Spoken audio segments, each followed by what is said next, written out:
Muy bien, primero que nada, un saludo a todas aquellas personas que están viendo este video. La realización de este video viene dada por una asignación para la materia Auditoría y Evaluación de Sistemas del noveno semestre de la Ingeniería de Sistemas, dictada por el licenciado Eliezer Boadas en el Instituto Universitario Politécnico Santiago Mariño. En esta unidad hablaremos sobre el control interno en los sistemas de procesamiento. A lo largo de este video hablaremos un poco sobre qué es el control interno, qué es el control interno informático y sobre la metodología COVID. Muy bien, pasemos al primer tema. ¿Qué es el control interno? Se entiende como el sistema conformado por un conjunto de procedimientos, reglamentaciones y actividades que, interrelacionadas entre sí, tienen por objeto proteger los activos de la organización. ¿Qué significa esto?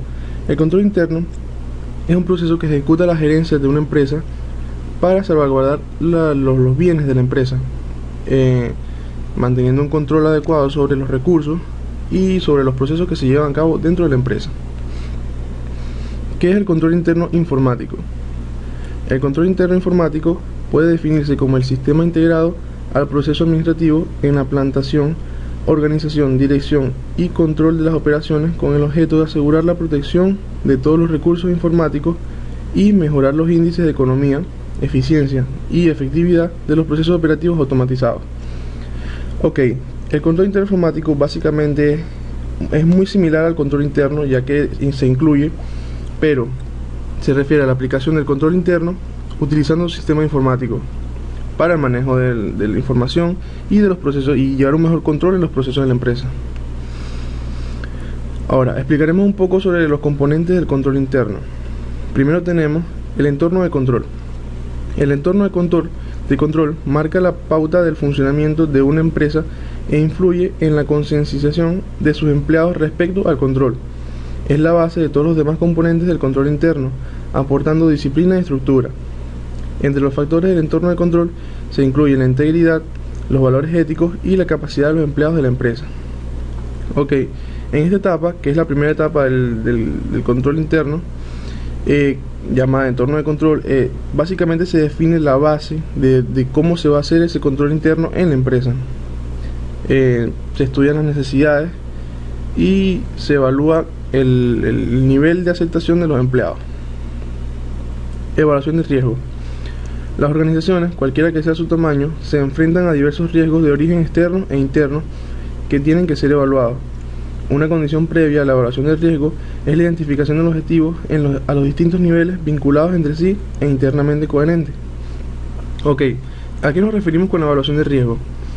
En la evaluación de riesgo se refiere a estudiar con mucha cautela qué riesgos se corren al ejecutar algún proceso en una empresa.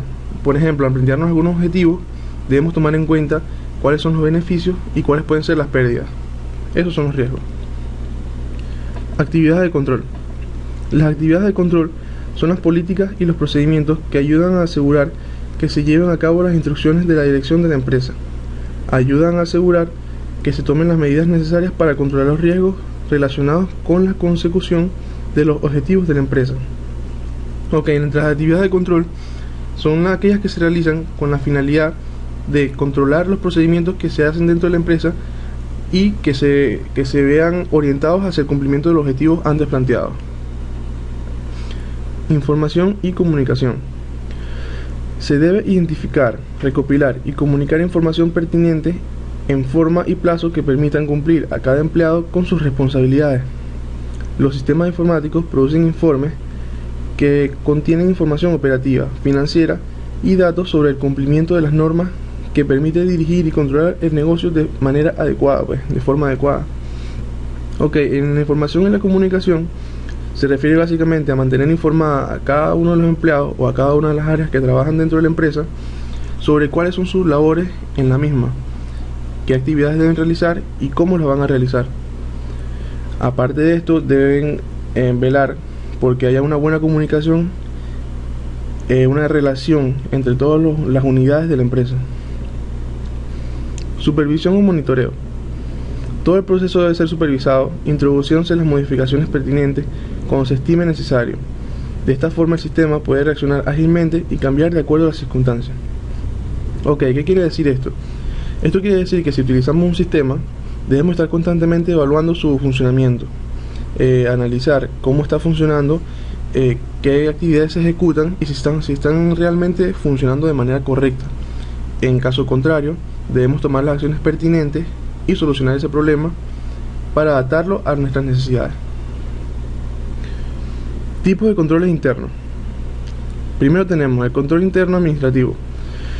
Son los mecanismos, procedimientos y registros que conciernen a los procesos de decisión que llevan a la autorización de transacciones o actividades por la administración, de manera que fomenta la eficiencia de las operaciones, la observancia de la política prescrita y el cumplimiento de los objetivos y metas programados.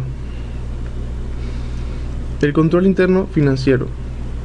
Son los mecanismos, procedimientos y registros que conciernen a la salvaguarda de los recursos y la verificación de la exactitud, veracidad y confiabilidad de los registros contables y de los estados e informes financieros que se produzcan sobre los activos, pasivos, patrimonio y demás derechos y obligaciones de la organización.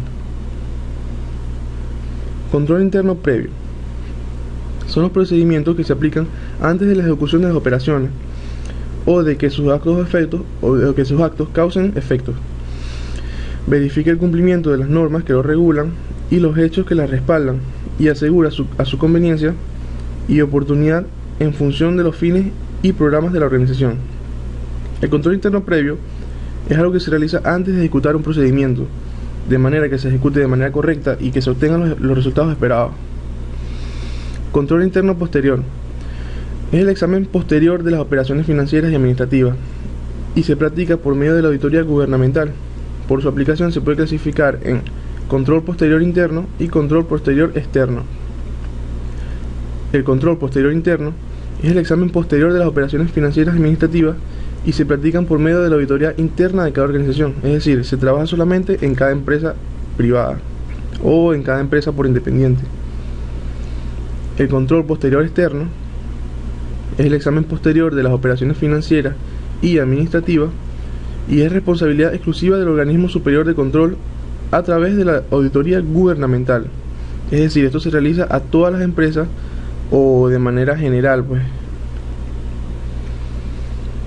Aplicación de los controles internos en la gestión del sistema de información.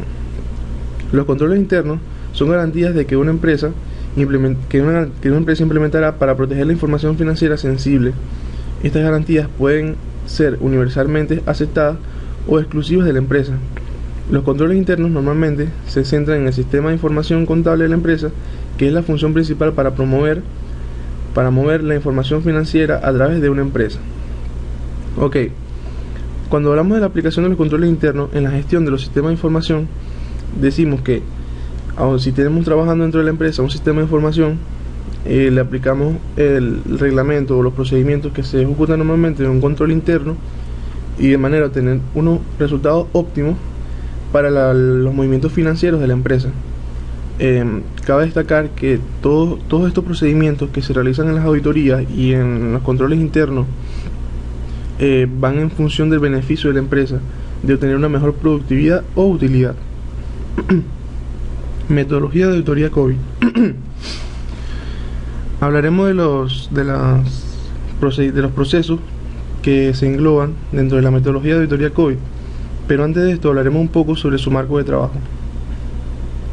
El marco de trabajo de la metodología COVID se basa en el desarrollo de políticas de control interno que promueven la seguridad y el control sobre la tecnología de información para ser aceptada a nivel mundial en todas las entidades comerciales y gubernamentales. Esto lo hace basándose en la perspectiva COSO y en los objetivos y necesidades de la empresa. Es decir, en esto es en lo que se basa COVID, en establecer una serie de objetivos, desarrollarlos y que estos objetivos giren en función de las necesidades de la empresa y que promuevan políticas de control que conlleven a la seguridad y el control sobre la tecnología de información que mantenga la empresa en esos momentos. Procesos de la metodología COVID. Primero tenemos los requerimientos.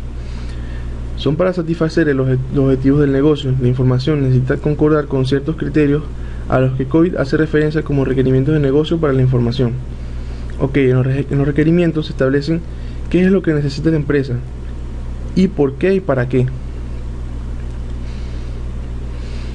Recursos de la tecnología de información o TI. En COVID se establece que los datos, las aplicaciones, la tecnología, las instalaciones y el recurso humano son esenciales para poder alcanzar los objetivos de negocio. ¿Por qué? Estos elementos que se acaban de nombrar forman parte esencial del sistema que, según COVID, es el que se puede utilizar en una empresa, y son el objeto de estudio de la metodología COVID en una empresa, pues en lo que se basa principalmente esta metodología. Planificación y organización.